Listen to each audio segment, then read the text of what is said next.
Hello, this is Andrew Polich with Where's the Solar. I'm joined tonight on this rainy February evening in 2016 in Washington, D.C. with Scott Sklar, who is the founder and president of the Stella Group.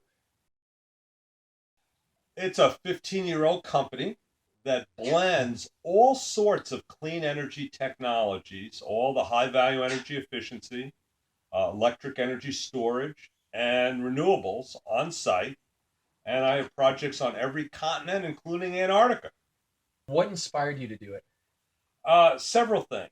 One is I ran 15 years prior, side by side, two trade groups, the Solar Industry Association and the Biomass Industry Association. And I thought, well, you ought to look at this like a mutual fund in the stock market. Why bet on one stock? Why not have a portfolio and optimize the portfolio like a fund manager would do? And 15 years ago, that was, I mean, no one ever thought that way.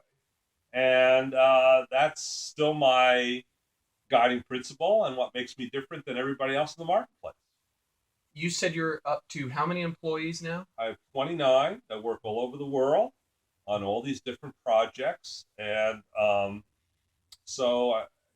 I have a few here in the U.S. But Is there a common profile for the clients you're working no, and that's I think the first lesson that anybody needs to understand about being an entrepreneur or a looking at technology leaders. They're a very diverse profile. You can't stereotype people. with? Okay. And that's also, so I walk into every project. I don't have a precondition on technology. I have been in almost every country on this planet, met people from every race, religion, political orientation, social view. And I just, I find, you treat people with respect, they'll treat you with respect, and just don't have any assumptions. Just Are there countries right now that stand out as clean energy consumers and yes, clients? yeah. Clearly, Germany um, is a leader on the European continent. In May of 2014, over 70% of their electricity came purely from solar and wind, which Wow. is the first time in history. The fifth largest economy in the world, no less. And of course, Great Britain obviously has been a big leader. Denmark and wind, and the Netherlands also wind, big wind producers, big wind users. Spain, Yeah. concentrated solar and photovoltaics, the world market. In Asia, China, of course, is the big daddy, but Japan, India, really moving along. Even countries like Thailand, very impressive, and the South Korea starting to move because they have very high electric rates and a lot of outages. So we're here in Scott Sklar's Stella Group Virginia office. This is out behind his home, and it's got more solar gadgets than you could imagine. When did solar as we know it start? There are some 1960s, late 60s solar And companies. this is photovoltaics. And solar water heating. Solar Solar water water heating heating. actually is even older. We had Yeah. some in World War II in Florida, and actually we had some in the late 1800s in California. So there's a great book called The Golden Thread, which is the history of solar, and Oh, goes back to even Roman times. And North Africa, and a huge amount of inventors whose technologies in some ways we're still harvesting today. The modern era really started in the 90s in the United States. It got a little more sophisticated with warranties. They're starting to come training programs. We have installer training programs, the North American Board of Certified Energy Practitioners, and we have equipment certifiers. That's how industries start becoming modern. percentage of the electrical creation in the United States, the electrical generation, does it represent? How big is A solar? few percent, but the point being, this is much more important. Okay. For the last 3 or 4 years, new bulk electricity, utility scale electricity coming online, over 50% has been a combination of wind and solar. Do you have any predictions or projections for where what solar will represent of the United States electricity for 2030 or even 2050? Well, let's do 2050. I think solar, well, there let's just say two scales of solar. There's rooftop solar, Mhm. or and it doesn't necessarily have to be roof, it could be parking lot solar too, but on or around the building. Let's put it that way.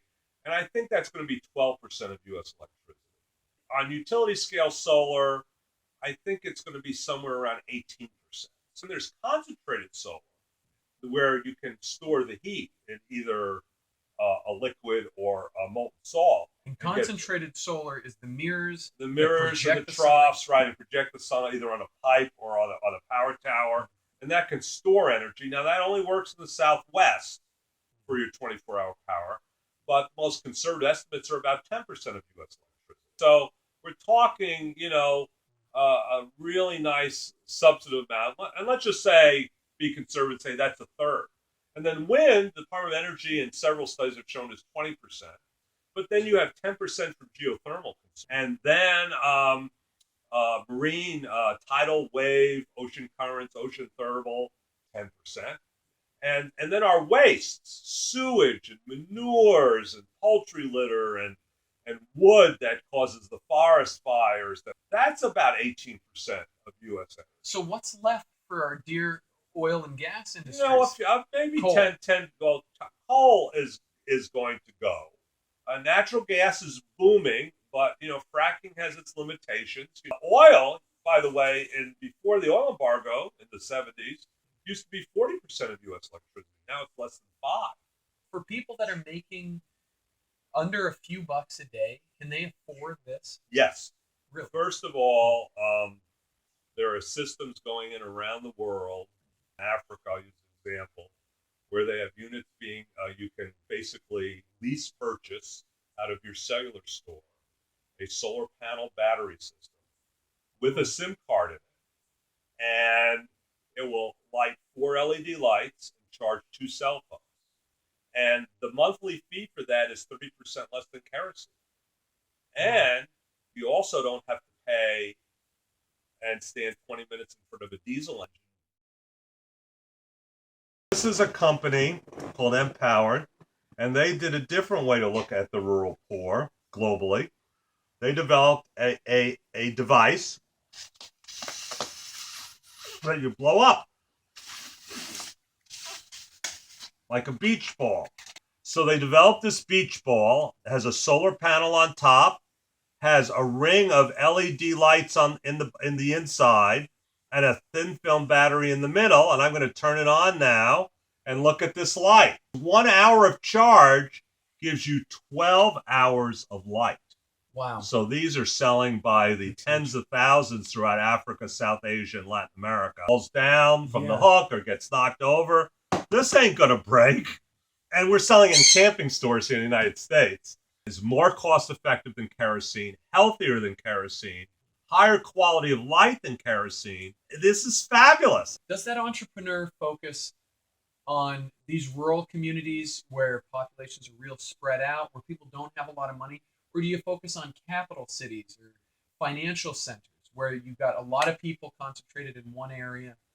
Rather than deciding what market, I also mentor a lot of companies, and I look at parallel markets. Markets stop for reasons beyond our control. It could be political disruption. It could be resource disruption. So in this case, you do the rural poor. In this case, you do urban taxi cabs in third world countries that don't want to waste fuel. You do them in camping stores all over the world, upscale camping stores in developed first world countries. Yeah. So you're looking at the different sub-markets and don't rely on just one. In the end, I keep on reminding everyone, don't think necessarily as much as the technology, think as customer choice, that the customer has the right to get the cleanest energy, the most reliable energy. If they want the lowest cost, dirtiest energy, well, they can probably do that too. And in many cases, they're already doing that, but it gives customers absolute choice. For people that are looking to start a business, to answer questions that aren't being answered yet, to fill gaps that haven't been filled yet. Right. What do you think's lacking in clean energy businesses, in clean energy policy? Well, one of the trends that are starting to come out of California and actually Michigan and a few other states is what I call on-bill financing. And that's where a utility, the utility company is allowed to basically permit the customer to buy energy efficiency and renewable energy and have it put on their bill. But then it also opens up the market. Half the buildings in the United States are rented by commercial, industrial, and individuals, right? So that allows them to use energy because that fee, extra fee on the bill, when they leave, if they don't renew their lease or they get kicked out, their LED light bulbs or their geothermal heat pump or their solar water heater is still with the unit, and it just gets paid off by whoever picks up the utility bill for that unit. What is this called again? This is called on-bill financing. It's just starting, but I think it's a revolutionary concept. I think that that's going to be a trend. I want to see. I want to see more. You're hearing my parrot. You want to see more hybrid systems, solar, wind, battery systems.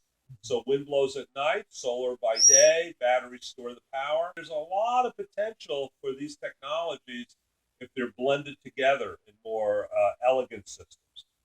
Right now, utility companies enjoy getting profit from creating energy for us, right. And then they distribute it. Right. Do you think that role needs to change? It is changing. When I, sadly, again, because I'm so old, was a young man, 100% of all electricity was built and owned by utilities. Now, 52% of all electric generation are merchant builders. I'm going to build it, and do you want to buy the electricity from it, or do I sell it somewhere else? And a lot of utilities really like that. They don't have to raise the capital for it. They're just contracting it like you would anything else. So the point being is wind farms now are that way, and solar farms are that way, and we're going to see geothermal plants are that way. So in my mind, landfill gas plants are that way. So my view is utilities are going to own less and less, and they're just going to be arbiters of generation and distribution, transmission, distribution. A lot of people are frustrated. They think renewable energies are being held back, not because of a lack of technology, but because of a lack of political will. Do you think that this is true, and that that's actually a very great question. It had been held back, and it had been held back for three reasons. One, there was a very honest question of whether this stuff could actually ever be scaled, and so they had to see it to believe that. I think that's changed. The second issue is the entrenched interests don't want change. So the people that make generation plants didn't want these tinker toys coming in, screwing up their sort of reliable market niche. But that all said, it is changing. In the United States, it's very different than the rest of the world because, frankly, most energy policy is not at the national level but at the state and local level. We have probably a third of the states with very ambitious goals. And the moment you start getting those goals and scaling up and getting the employment, and this past December 2015, we had the extension of the solar and wind tax credits, plus some for some of the efficiency technologies. We got that because, not only because this president wanted it, but also because we had a lot of Republicans that had huge employment from wind and solar in their state. Is there anything else you wanted to add to this? Again, with the idea of clean energy entrepreneurs. Well, yes. There's virtually nothing we have in the marketplace that didn't come out of the mind of an entrepreneur. And in some cases, the entrepreneur worked with an existing company that was growing or was big, and they were able to convince them that this innovation improved their business. That model still works. The other is to find a medium-sized business that relates to the technology of the market. What do I mean by that? Well, if it has, for instance, a lot of metal in it, You might want to go to a metal bending company and talk them into investing in it because they'll sell more, do more metal bending. And then a lot is just working with the state and local government innovation programs, the innovation programs at the U.S. National Energy Labs, Department of Energy, EPA, HUD, National Science Foundation, even parts of the Department of Defense, and apply for these innovative grants and use that as a way to validate your idea. Work with third parties because in the end you want a third party validation. Nobody is going to believe you no matter how brilliant you are. They're going to believe somebody else who's arm's length from you seems to do what they're saying. Whoa! That's going to give you more people willing to invest. How can you protect your invention? Make sure that no one steals it and sues you. Well, there are several different ways. I mean, I frankly always suggest going to a patent lawyer, legal protection, and you can start the patenting process. Now, it doesn't have to be a patent; it could be a design patent. In fact, the design is what makes it unique. But just document it, have articles written about it, get some local university professor to do a paper on it. So if you start documenting that you were the one that created this, and you were the one to do it, and obviously try to enlist some legal help. The other way, frankly, is to enter a niche market like crazy and just pump it up. It might be a tiny little market, but if you're selling, it's very hard when somebody comes and says, I thought of that, and I go, and I'm already selling this like crazy in the market. What are you doing? Well, Scott, thank you very much for your time.